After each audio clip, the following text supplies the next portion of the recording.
Welcome to my channel and thank you so much for tuning in. This is going to be a leg/booty day. I start my leg/booty days off with some kind of cardio warm-up. I'm doing each of these for about a minute, no longer than 5 minutes for this warm-up. This is just to kind of activate the glutes and just get my legs kind of warmed up and the blood flowing and pumping. I then go into some dynamic stretches just to kind of open my legs up, open my hips up, and I'm kind of mimicking the exercises that I'm going to be doing during the workout.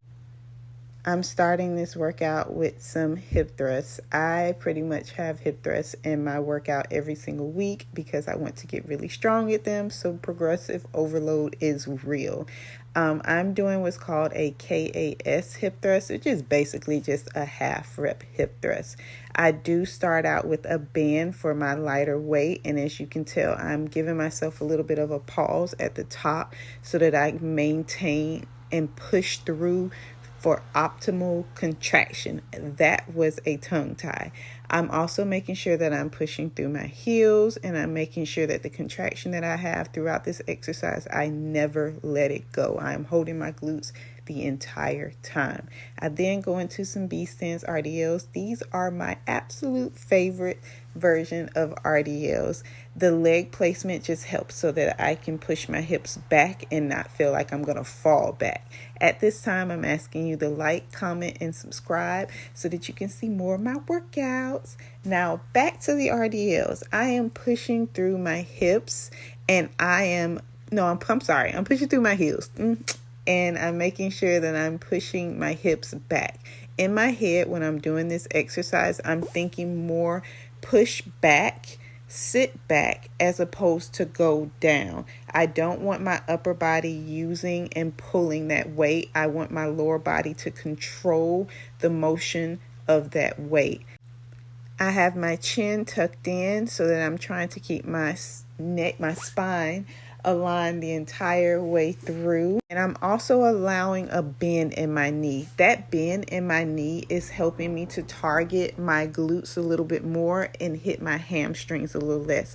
Now the hamstrings gonna get hit either way in this exercise, but so that I have a little bit more glute focused, I'm bending that knee and squeezing the entire time. As I go back, I'm squeezing. As I come up, I'm squeezing. I have crazy mind to muscle connection during this exercise. And as you can tell, I try to be big and bad and not use the bench.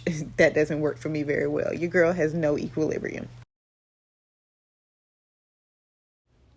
Next, I'm going into my sumo squat. Now, I'm starting out with a light weight in this so that I can take advantage of the light weight. I am pushing my hips back as I did with my RDL before I go down into my squat. This just gives me a little bit more emphasis on the glutes and the hamstrings and a little less in my quads. I'm not going to do this for every single set, but since the weight is so light, it doesn't hurt my lower back, and my lower back does start to hurt pretty easily.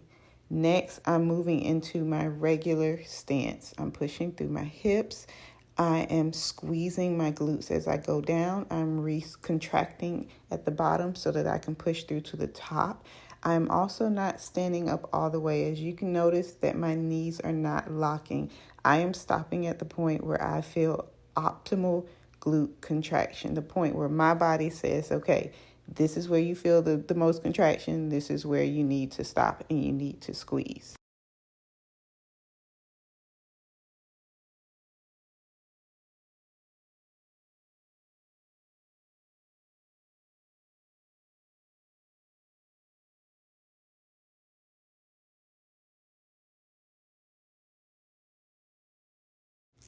Lastly, I am doing some cable kickbacks. Now, when I do these, I am not kicking directly back. I am kicking more out to the side with my foot turned as well so that I can hit a little more gluteus medius and a little less of the hamstring. Thank you so much for tuning in, and I hope you save this video, and I hope you come back for more.